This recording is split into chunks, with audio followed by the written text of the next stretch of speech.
Bom, para todos de volta ao vivo.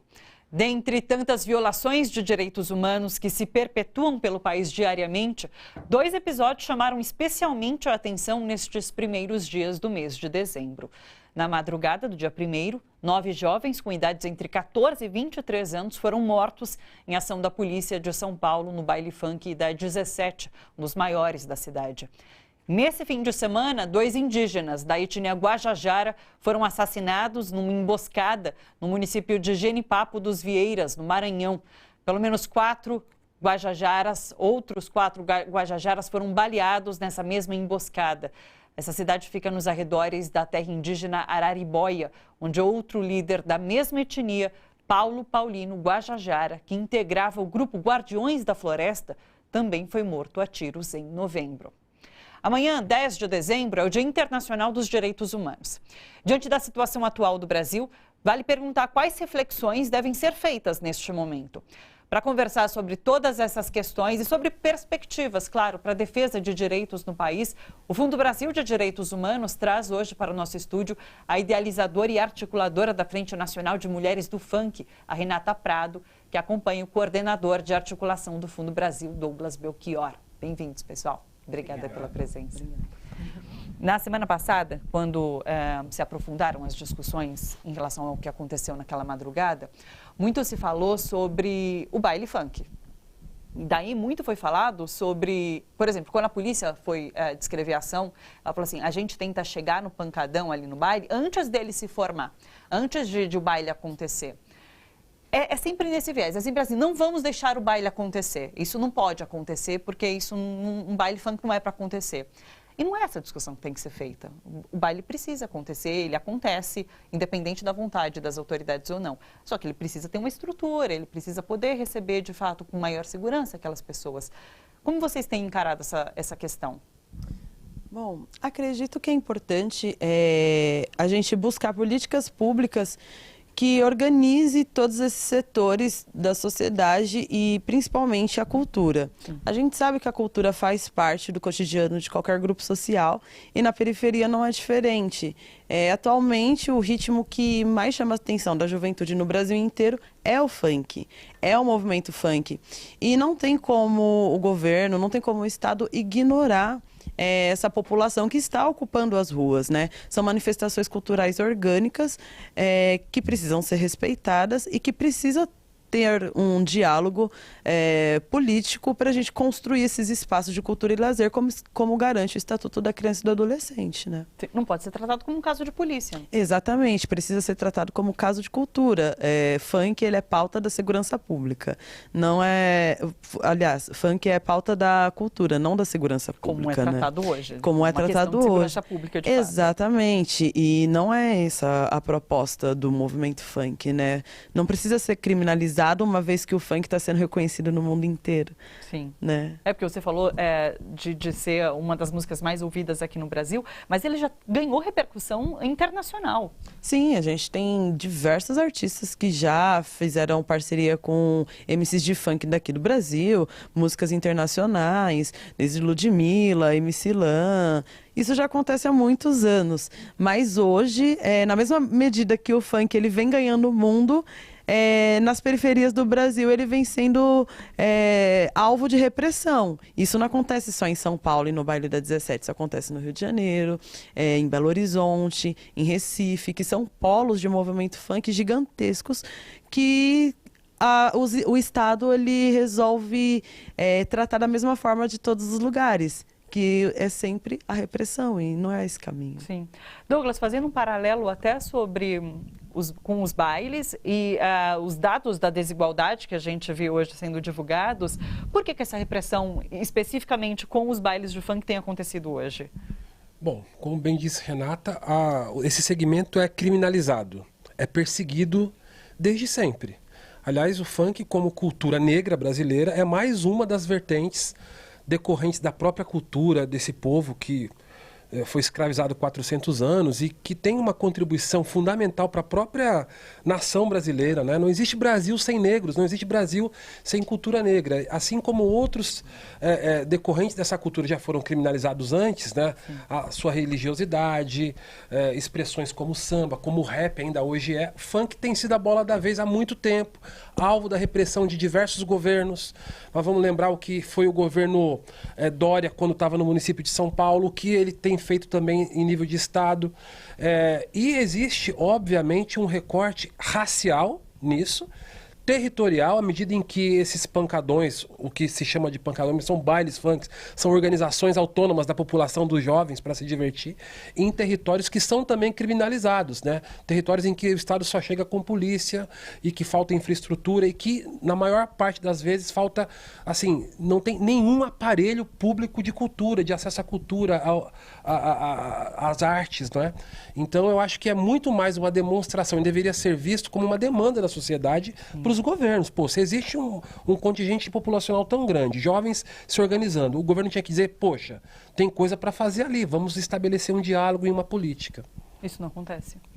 Acontece, Rê? Não, infelizmente não. Não tem qualquer tipo de diálogo. Não, o único diálogo do Estado que o movimento funk tem é com a polícia, é com a segurança pública, e não é esse o caminho. Cultura precisa ser tratado como cultura, né? Na mesma medida que o governo ele se organiza para investir em ações culturais centrais, como o Teatro Municipal, como tantos outros equipamentos culturais da cidade, que a periferia, infelizmente, não ocupa, a gente percebe que na periferia não tem essa demanda, né? Os poucos equipamentos culturais das periferias funcionam com uma forma muito difícil, né? Com pouco recurso, com difícil administração, porque não se tem investimento, né?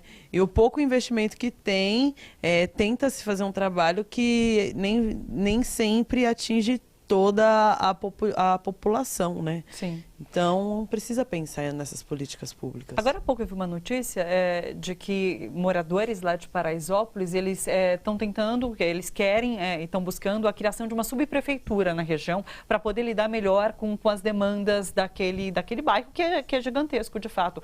Resolveria talvez essa questão da comunicação com o poder público, vocês acreditam? Eu acredito que sim. Na verdade, é obrigação do poder público fazer esse diálogo e fazer esse processo organizacional de cultura nas periferias. Não da forma que o equipamento, que o poder público acha que deve funcionar, mas com um diálogo com o movimento funk. Então, pegar representações do movimento funk de determinados espaços, conversar com esses organizadores de baile e ver como a gente pode buscar um caminho efetivo para construir esses espaços. Então, o primeiro passo são as subprefeituras estar abertas a esse diálogo, que infelizmente nem todas estão. Eu sou moradora do Itaim Paulista e eu já vi o subprefeito fazendo operação pancadão, com a proposta de acabar com os bailes funk, de fechar a tabacaria, que são os empreendimentos da periferia que abraçam a juventude, né? Infelizmente, na periferia, a gente não tem tantos equipamentos culturais que abraça a juventude, né? Então, os empreendedores periféricos, eles desenvolvem esses espaços para abraçar a juventude, e as tabacarias hoje é esse espaço que tem essa juventude, que quer promover a sua cultura, mas existe uma perseguição também atrás de outras demandas, como de outras leis, como lei do Psil, e enfim, e que sim, às vezes sai mesmo do eixo, mas eu acho que precisa ter um diálogo, não precisa fechar os espaços. Claro. Então é importante entender que a subprefeitura ela tem que ter esse espaço de diálogo e de construção coletiva. Sim. Esse é o primeiro passo para fazer com que o movimento funk consiga construir algo na periferia que seja dialogável com a juventude que ali está. Sim, claro. Douglas, na semana passada, a Coalizão Negra por Direitos, da qual você faz parte, fez um ato ali na frente da Secretaria de Segurança Pública do Estado. Se não me engano, foi um dia ou dois depois, João Dória recuou daquela primeira entrevista que ele deu e ele disse, realmente eu fiquei chocado com as cenas da brutalidade da Polícia Militar. Você acha que de alguma forma é uma resposta à imposição do movimento social? Eu acho que a extrema-direita brasileira, ela fica testando a gente todos os dias. E eles dão um passo de radicalização a cada momento. E é óbvio que se há uma reação à altura, eles também vão medir o passo deles. Então, não houve só aquele protesto em frente à Secretaria de Segurança Pública. No mesmo dia e horário, a própria comunidade de Paraisópolis se mobilizou numa marcha que foi até a sede do governo do estado. E antes ainda já havia acontecido manifestações autônomas da própria comunidade da juventude dentro de Paraisópolis. E nos dias que se seguiram à barbárie, a chacina, porque foi uma chacina, à medida em que veio a público detalhes da investigação, informação de que os jovens não tinham sido pisoteados, pelo menos da maneira como foi colocado, que alguns teriam sido mortos pela ação policial, detalhes de testemunhas dizendo que os jovens ainda estavam, alguns jovens ainda vivos e que não puderam ser socorridos pelas pessoas porque a polícia disse que socorreria e depois esses jovens apareceram mortos. Mesmo no próprio dia da ação em frente à Secretaria de Segurança Pública, uma irmã de uma das vítimas fez um relato doloroso demais, narrando o sofrimento dela em acompanhar o sofrimento do irmão que morreu, que ela não conseguiu acompanhar corpo. Então, isso tudo também provocou uma reação na opinião pública. Sim. E demonstrou a monstruosidade do que aconteceu ali. E eu acho que é isso que a gente tem que tentar provocar o tempo todo. A sociedade não concorda.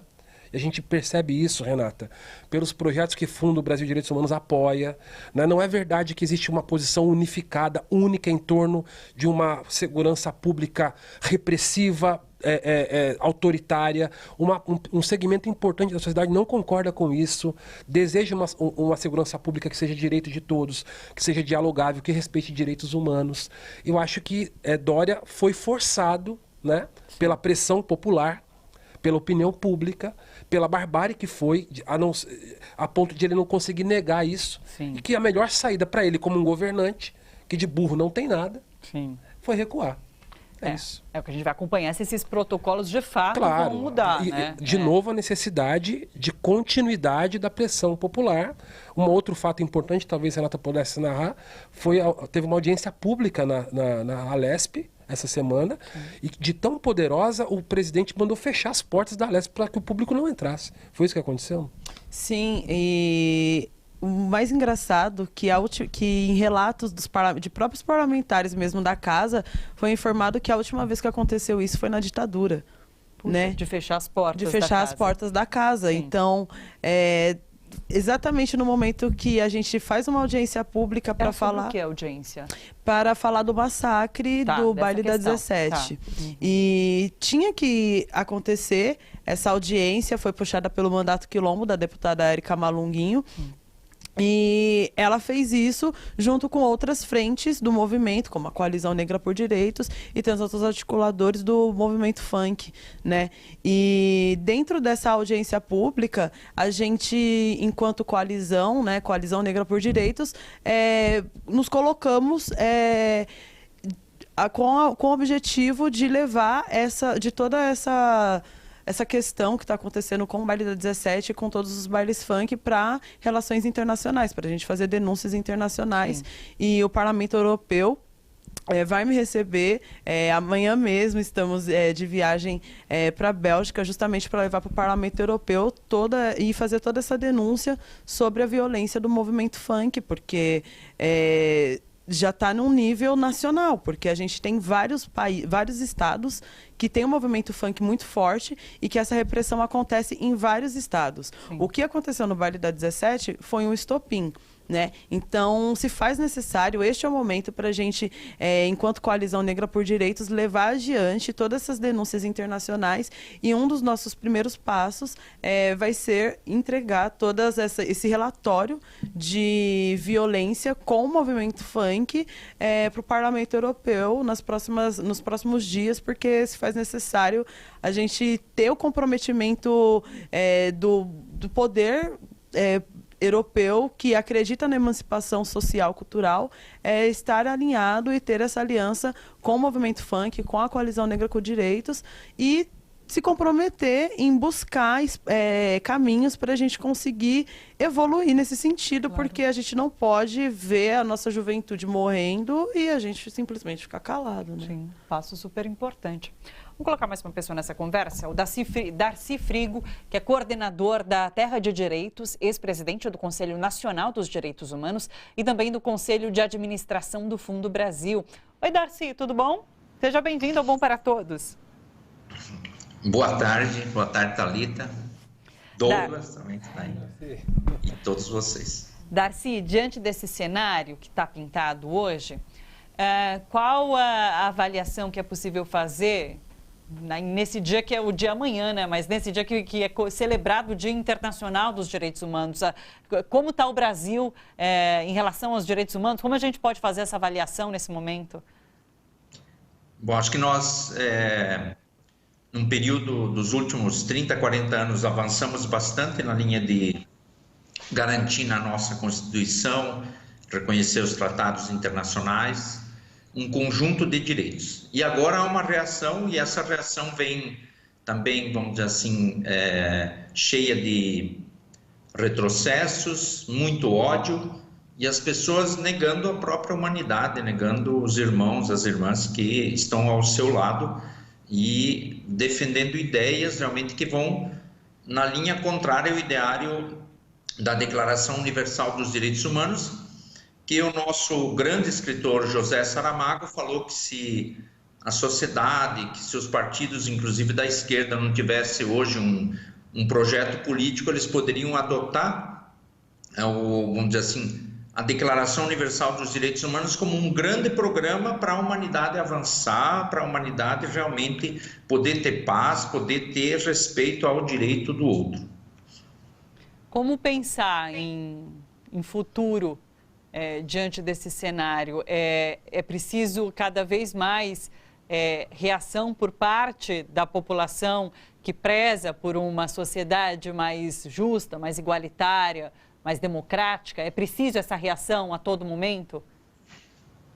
Nós precisamos, nesse momento, nos colocar na defesa da democracia. A democracia é quase como o ar que a gente respira para que os direitos possam, vamos dizer assim, de fato crescer. E o que está sendo atacado nesse momento é a política. Toda vez que você fala para as pessoas não participarem, toda vez que você fala que a política é o lugar da corrupção e não o lugar da participação, o lugar onde as pessoas podem, de fato, conseguir que a sociedade melhore as condições e, a partir daí, as pessoas possam ser mais felizes, as pessoas possam se realizar como ideário. Então, esse ataque, ele precisa ser rechaçado. Nós temos que valorizar a política, nós temos que participar e nós, nesse momento, temos que nos manifestar. Então, as mobilizações que estão acontecendo, seja na prisão, por exemplo, dos ativistas ambientais no oeste do Pará, na região de Santarém, seja a reação da comunidade do Paraisópolis, ou outras manifestações que estão acontecendo no mundo, como aquelas que estão acontecendo nesse momento em Madrid, pelo respeito que nós temos que ter ao meio ambiente, ao nosso planeta, salvar a própria terra, que é o lugar, a nossa casa, o lugar onde nós vivemos. Tudo isso é necessário nesse momento. Nós não podemos nos descuidar, a gente precisa se fortalecer, precisa dar as mãos uns aos outros para que a gente possa enfrentar esse momento que, vamos dizer assim, a gente vive de fato um clima de ódio, um clima de não respeito aos direitos humanos. Acho que a gente tem que recriar esse ambiente e esse é o futuro que a gente pode, vamos dizer assim, ter alguma possibilidade de ter paz na nossa sociedade. Darcy, no começo do ano, eu lembro que aqui no estúdio a gente discutia muito sobre essa questão dos direitos humanos para humanos direitos. A gente superou um pouco essa discussão ou precisa continuar explicando o que são os direitos humanos?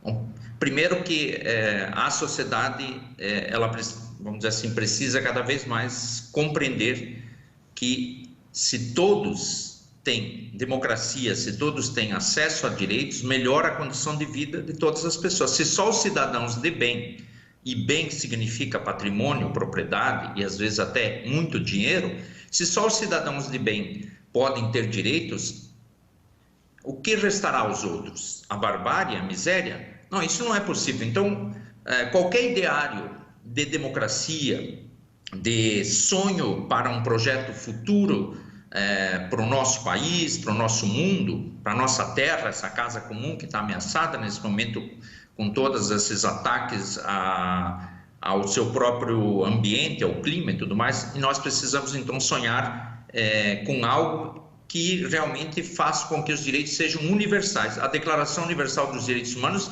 ela tem no seu próprio nome, universalidade, quer dizer, os direitos são para todas as pessoas.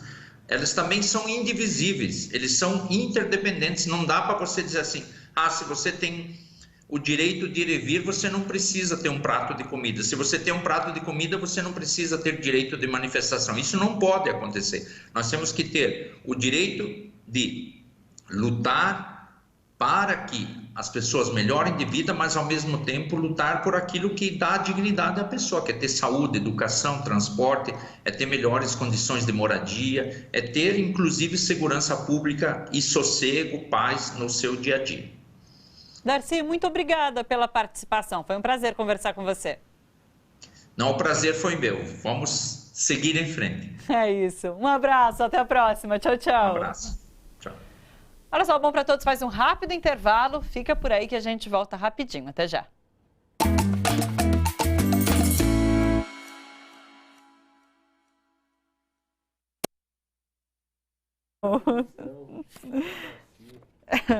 Renata, eu queria voltar falando um pouquinho sobre o papel específico da mulher, como você lida com isso, como você discute com as mulheres. A gente sabe que vivemos numa sociedade machista e que existe essa objetificação em relação ao corpo da mulher, e no funk parece que isso é ainda mais forte, né? Vamos falar um pouco sobre isso tudo, tá bom?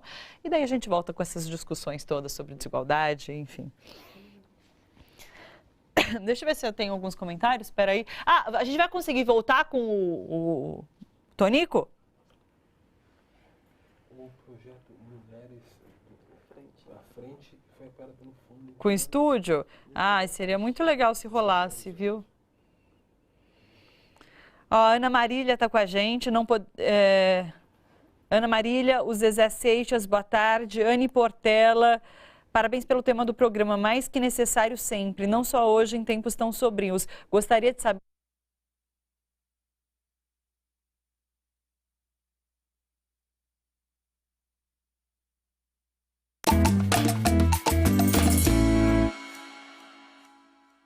Bom para todos de volta. A gente segue com a nossa conversa aqui no estúdio. Estamos hoje com a idealizadora e articuladora da Frente Nacional de Mulheres do Funk, a Renata Prado, e o coordenador de articulação do Fundo Brasil de Direitos Humanos, o Douglas Belchior. Queria conversar com a Renata especificamente sobre a questão da mulher no funk.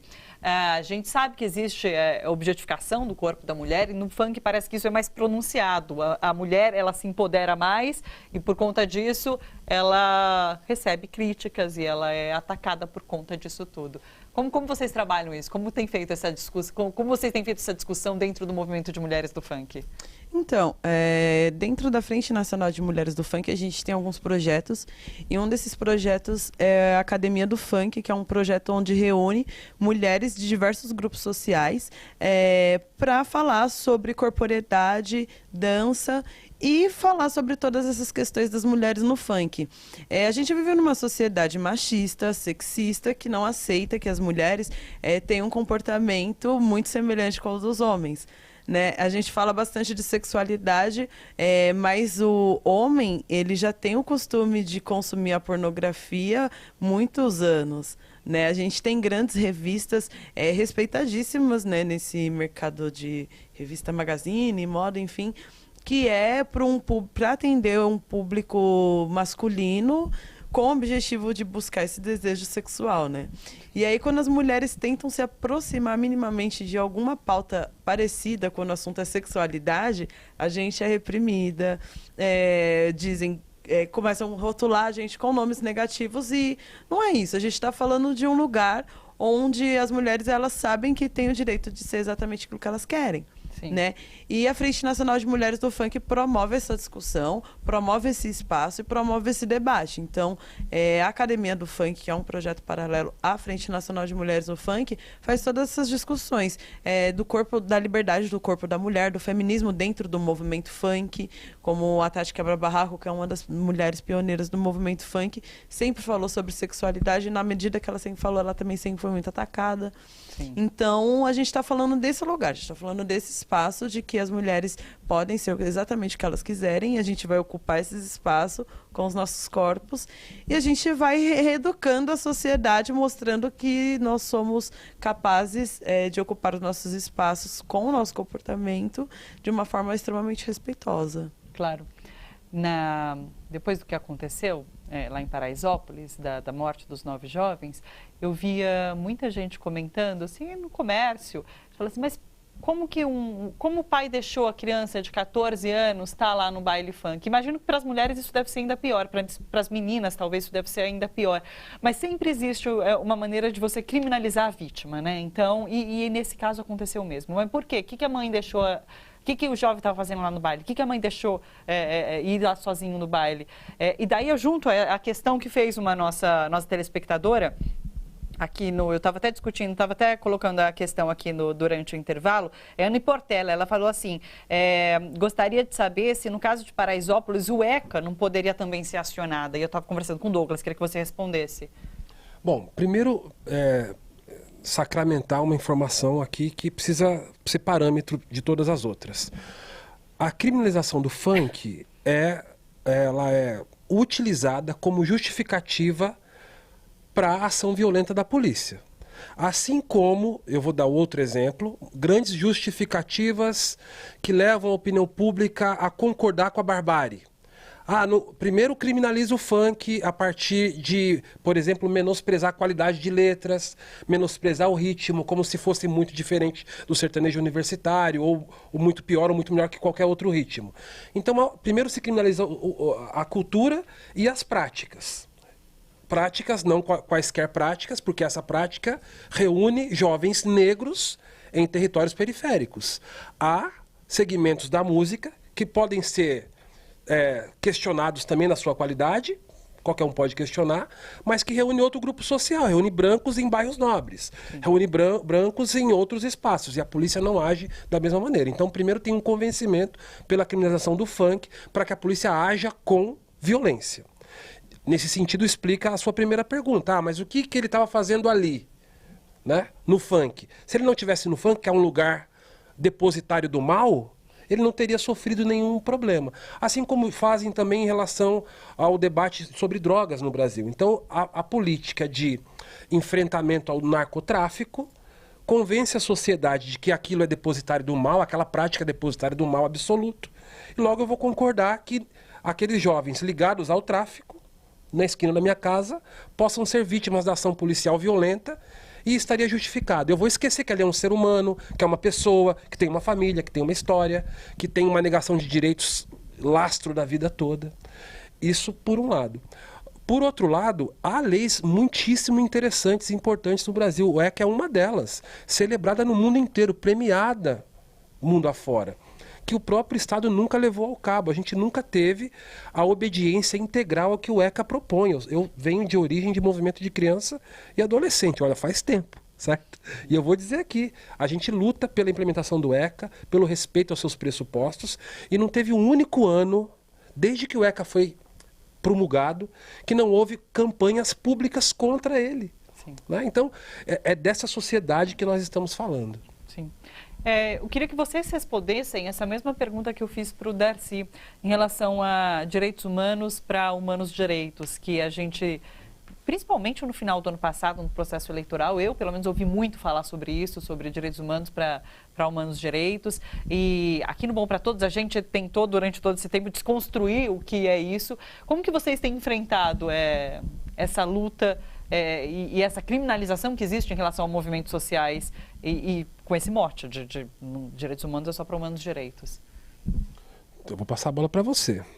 Mas eu quero falar do Fundo Brasil de Direitos Humanos, que é uma fundação que existe já há 13 anos, que se dedica exatamente a essa pauta, né? Promover, apoar iniciativas populares, iniciativas de base, de prática de defesa de direitos humanos, como uma prática pedagógica da própria sociedade. Então, veja, estou com o Renato aqui, que é uma liderança no movimento funk nacional, uma liderança nacional do movimento, que já teve o projeto, né, da Frente de Mulheres no Funk, apoiadas pelo Fundo Brasil de Direitos Humanos. Por quê? A prática da cultura de funk, ela é uma prática de defesa de direitos humanos. Ela desconstrói estereótipos, preconceitos, em torno de vários temas. Vocês estão falando aqui do tema da mulher em relação à relação com o funk. Então essa é uma das ações que o Fundo Brasil se dedica a apoiar e que eu acho que o nosso trabalho cotidiano é exatamente esse, apoiando projetos, a gente fomenta a ação nas comunidades. Hoje o Fundo Brasil apoia por ano cerca de 50 projetos de promotores de defesa de direitos humanos que estão em bairros, em favelas, em comunidades, atuando e fomentando a ideia de que direitos humanos são todos os direitos para todas as pessoas. Sim. Como é para você isso, Renata?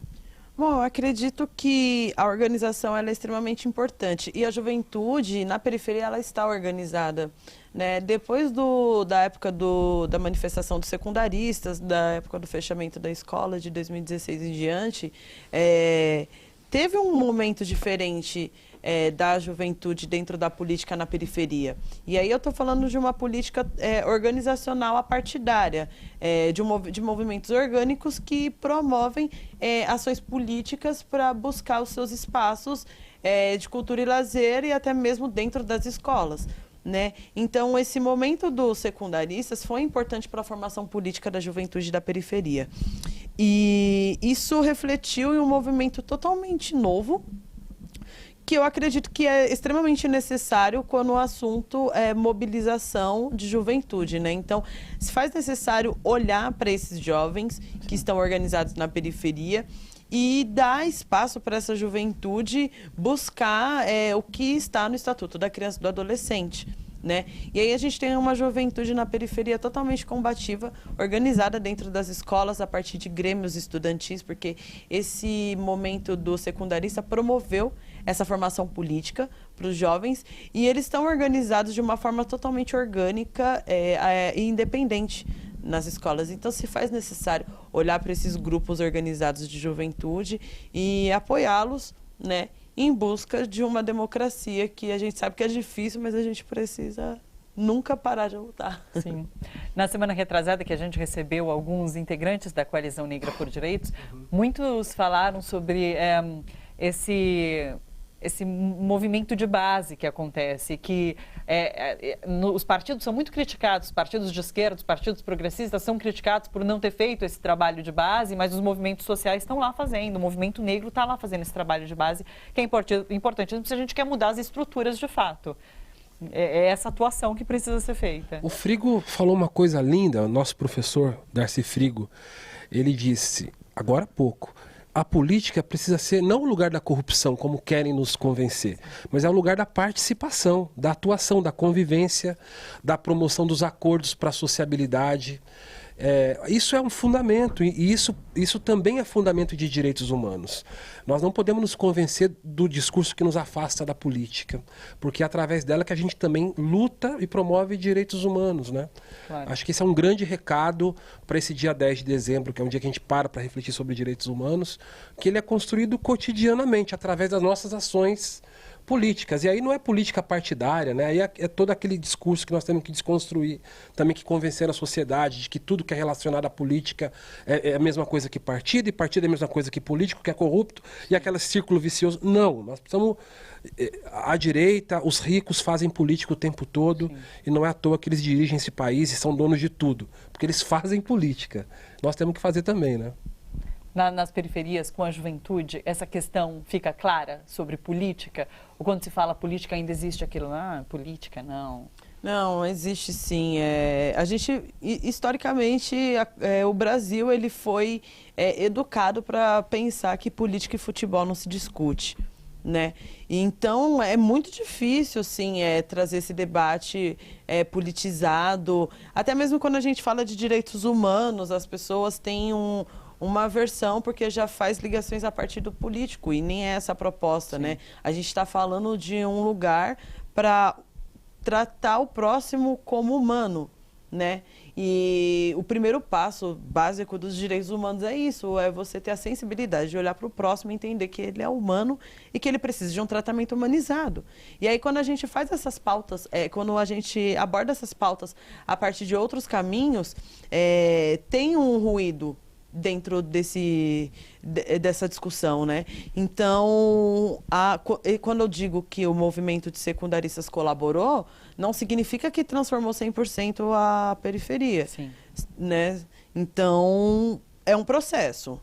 Sim. É um processo. A gente tem, sim, uma juventude extremamente pensante na periferia, é autodidata, que estuda, trabalha e faz trabalhos incríveis. Mas, por um outro lado, a gente também tem uma juventude que não teve acesso ao Estatuto da Criança e do Adolescente, que não teve acesso às informações de direitos humanos de uma forma positiva, né? Porque a gente sabe que existe uma mídia sensacionalista que copita a mente dessa juventude, e ela é real. Então, a todo momento, o movimento negro e o movimento social está nas bases tentando explicar isso para a juventude, né? E é um caminho um tanto difícil, mas não é impossível, a gente sempre vai estar lá fazendo o nosso papel, mas ainda assim existe uma juventude que não entende o que é política, e é onde se faz necessário manter esse diálogo de diversas formas, tanto pela Frente Nacional de Mulheres no Funk, como a Coalizão Negra por Direitos e tantas outras frentes que se propõem e ir até a periferia para falar sobre direitos humanos de uma forma primordial, respeitosa, e que entenda o lugar daquelas pessoas para promover um debate totalmente saudável e produtivo. Claro. A gente ia conversar com o antropólogo Tonico Benítez sobre a questão dos indígenas que foram assassinados, mas a gente está com dificuldade de conexão. De qualquer forma, eu queria conversar, eu acho que a gente precisa tratar desse tema. Esses indígenas, 2 indígenas Guajajara foram mortos no Maranhão nesse final de semana, e a gente sabe que existe um discurso por parte do presidente da República, por exemplo, de acabar com reservas indígenas, e que, de uma forma ou outra, um discurso como esse encontra... Na verdade, as pessoas que querem praticar ações ilícitas encontram respaldo nesse discurso, que é o que a gente vê quando a gente fala da polícia militar. Quando Dória assumiu, antes de assumir, ele falou que agora a polícia ia atirar para matar. Depois a gente vê a polícia de fato matando. Então, é isso que acontece nas periferias, que acontece nas reservas indígenas, que tem acontecido. São 3 os Guajajara mortos já nesse ano, fora outras lideranças indígenas e que trabalham, são os guardiões da floresta. Eles são organizados para proteger os povos indígenas que ali residem. Ele está por telefone? Ah, então vamos entrar com o Tonico. Oi, Tonico, você está me ouvindo? Oi, sim, estou te ouvindo. Boa tarde. Boa tarde, seja muito bem-vindo aqui no Bom para Todos. A gente está comentando justamente sobre a morte desses indígenas, desses 3 indígenas Guajajara no Maranhão. Eu queria que você falasse um pouco sobre isso. Inclusive, são guardiões da floresta, são pessoas que estão ali para guardar a floresta, para impedir que madeireiros que invadam esses espaços, né? Então, infelizmente, começou essa notícia triste chegou em toda a parte do Brasil, para todos os lideranças indígenas do Brasil, né? Esse acontecimento, mais um acontecimento aí, ataque aos defensores da floresta, né? Isso, infelizmente, está aumentando e está preocupando todos os povos do Brasil, né? Isso que está acontecendo, e de forma frequente, né? E principalmente está sendo atacado os guardiões que preservam a floresta, né, do Brasil, né? Isso é preocupante para todos, porque está violando os direitos, está tentando realmente matar os defensores da floresta e região norte, principalmente, que está aumentando esse ataque genocida aos povos indígenas do Maranhão. E são ataques que acontecem à luz do dia, e a gente não vê nenhuma punição mais séria contra esses assassinos desses indígenas. Você acredita que está existindo uma escalada dessa violência, de fato? Sim, exatamente, porque quando aconteceu esse anúncio de que indígena não deveria ser mais demarcada a terra, e aí realmente aconteceu uma incitação ao ataque ao indígena, né? Ou seja, como fosse uma permissão que acontecesse isso desde o começo do ano, né? Isso a gente está vendo na prática, está acontecendo esse ataque genocida de forma liberado contra os povos indígenas, né? Isso é preocupante porque o próprio quem deveria aplicar a Constituição Federal em defesa dos povos indígenas está fazendo ao contrário, né? Está permitindo esse acontecimento, está incitando, está anunciando que isso acontecesse, né? Então está acontecendo uma violação de direitos indígenas constitucionais, nacionais e internacionais também, né? Que o próprio representante do Estado brasileiro que deveria atuar em defesa da floresta do país, porque o indígena também faz parte do Brasil, é parte da nação, e hoje a gente vê em toda a parte do Brasil que está sendo atacado, né? Está sofrendo um massacre, processo de genocídio e extermínio do defensores da floresta, né? Então isso infelizmente está acontecendo no Brasil no último ano de forma muito frequente e acelerada, né? Sim. Então, Tonico, a gente recebeu informação agora de que o ministro da Justiça, Sérgio Moro, autorizou a Força Nacional de Segurança a ir para o Maranhão para atuar nas investigações, enfim, na morte desses indígenas. Você acha que é uma ação necessária, que pode levar ao enfrentamento dessa violência? Porque precisa o Estado como Estado, como um país que sempre deve aplicar a Constituição em defesa dos povos do Brasil e quem sofre violência. E o que realmente precisa é a punição, né? E ação concreta, investigação séria, né? E que chegue aos criminosos, investigue de forma bastante séria para que aconteça a punição ao assassino, que isso que não acontece no Brasil. Então, por isso aumenta essa impunidade, essa investigação séria que precisa acontecer, que não está acontecendo mais nos últimos anos no Brasil, né? Então, por isso que está aumentando. Não adianta nada acionar uma força policial e levar a região e não acontece investigação séria, né? E acaba não chegando ao assassino, né? Isso é um problema sério que hoje a gente assiste no Brasil, quando só no primeiro momento é acionada essa força, mas depois entra em esquecimento e retoma acontecimento de novo contra a vida do defensor da floresta e contra os povos indígenas. Sim. Tonico, agradeço muito a entrevista, muito obrigada pela participação aqui no Bom para Todos. A gente conversou então com o Tonico Benites, que é antropólogo, falando sobre o assassinato de 2 indígenas Guajajara nesse final de semana no Maranhão. Pessoal, agradeço demais a participação de vocês. Inclusive, quem quiser contribuir com o Fundo Brasil de Direitos Humanos, como faz, Douglas? Acesse o nosso site, fundobrasil.org.br. Fundo Brasil tem um compromisso histórico com a pauta indígena, não dá para não falar sobre isso. É uma barbárie o que está acontecendo.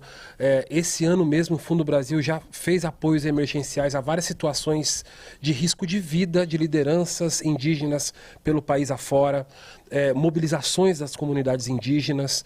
Agora mesmo a gente deve colocar aí para circular um edital emergencial, uma possibilidade de apoio emergencial para populações, comunidades indígenas de toda a Amazônia Legal.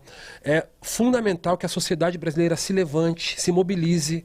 Não é possível assistir o genocídio como a gente tem assistido, o genocídio indígena, histórico, que está sendo aqui esfregado na nossa cara. Todo dia tem uma notícia de violação de direitos de população indígena, assim como da população negra. Então é um compromisso, nesse dia 10 de dezembro, dia de celebrar direitos humanos, que cada um de nós possamos nos mobilizar, emprestar nosso corpo, nossa postura também para a luta por direitos humanos. fundobrasil.org.br. Está aí na tela, doe.fundobrasil.org.br. Aliás, o Bolsonaro diz que não tem que doar para a ONG. Não tem que doar.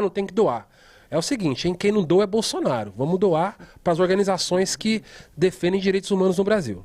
Eu vi que nos Estados Unidos tem um movimento que, assim como tem o Black Friday, tem um outro nome ali que é de doação. Então, vamos claro. fazer valer aqui também. Débora, Pessoal, um abraço.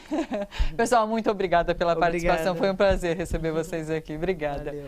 Bom, para todos fica por aqui, pessoal. A gente se vê amanhã. Até lá. Tchau, tchau.